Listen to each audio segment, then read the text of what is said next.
Alright, 2018 Nissan Midnight SR Edition. Rear brake pads and rotors. These are pretty easy to do. The pistons just have to be pushed in manually with a little tool that you have. Alright, that's the tool I have.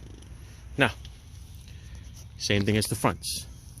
14-inch bolts. These are the sliding pins, so you want to make sure that they slide in and out nice and easy peasy.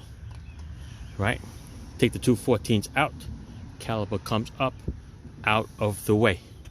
If you want to do it in advance, you push the little piston in. All right, clean everything up, lubricate it with the Moly lube that they come with, set it off to the side, and you're good there.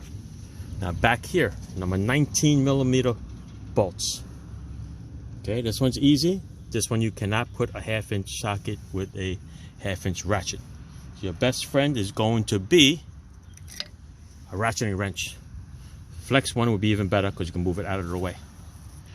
That comes out. Once that comes out, the bracket comes out. You know what to do with the bracket. Wire brush it, nice and clean, brake cleaner. Then you change the hardware. Now in this kit, which we're using, is a Duralast Elite. Okay, best pads that they have. They come with 2 sets of brackets. The smaller version and a bigger version, depending on which one is on your car. On this one happens to be the small version. So get that up and out of the way. For the rotors, got the Duralast brand, 2-year warranty rotors. Want to see what the old one looks like? Ready? Here it goes. Look at that. Nasty, right? That is nasty. Alright, that's why we changed the rotors with the brake pads, people. You're not saving anything, except for some lives. Dogs, pets, cats, everybody's lives. Alright, don't forget you got to transfer this little cover here. This is to adjust the emergency brake shoes, and there's also to peek to see what level the brake pads, brake shoes are. Right? And that's it. Okay, the rotor goes back on. The bracket goes on nice and clean with new hardware. Torque down your two 19mm bolts. Then your brake pads go on. Okay, the brake pad with the sensor.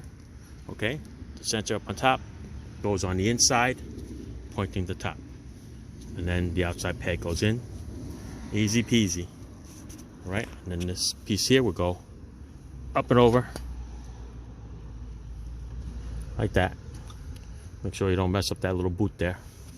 All right, and you put the bolts in there, tighten the specs, and you're good to go. And off to the next side. All right, that's it.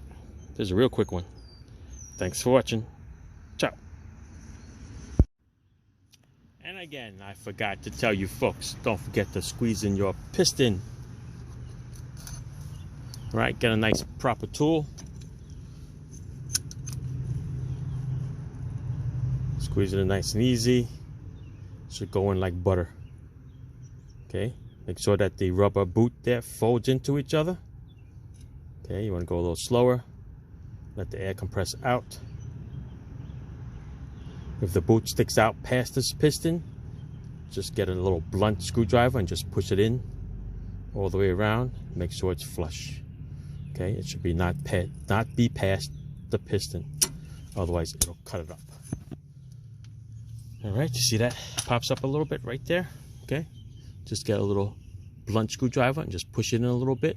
Make sure it's all the way around, and you're good to go. And don't forget to lubricate it. All right, see the rust is starting on that aluminum. Lubricate the piston, lubricate the sides over here, and then you'll be able to slap it back together. All right.